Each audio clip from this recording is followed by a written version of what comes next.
Hello, my name is Valentina Ortega and I'm a freshman at American Heritage School in Plantation, Florida. My experiment focused on the effects of soil quality on Mimosa strigolosa tannin contents and therefore their ability to inhibit the growth of Staphylococcus epidermidis.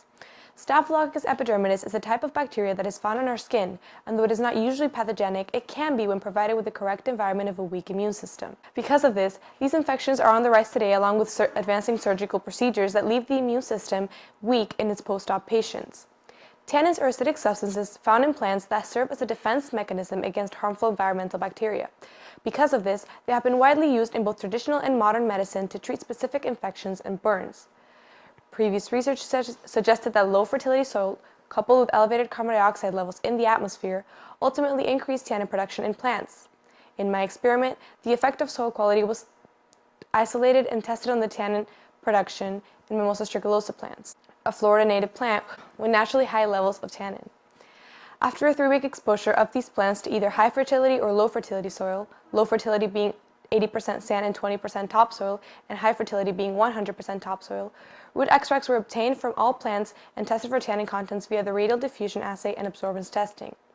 Results from both tests showed a consistent, significant increase in tannin concentrations from the plants exposed to high fertility soil. In fact, results from absorbance testing showed that tannin concentrations were 59% greater in the high fertility extracts.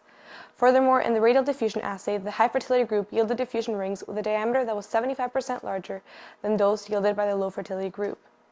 Subsequently, these extracts were tested on the growth of Staphylococcus epidermidis via the Kirby-Bauer method. Its results displayed zones of inhibition as much as 68% larger coming from the high fertility group. Moreover, the high fertility aspect of the soil was concluded to be of benefit when attempting to maximize tannin production in plants with no secondary variables, and therefore low fertility was concluded to be successful only when coupled with elevated carbon dioxide.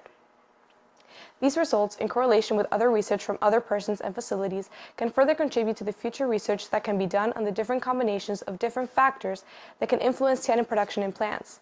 In this way, more potent tannin-rich extracts can be yielded and therefore more effective medicines produced. Thank you.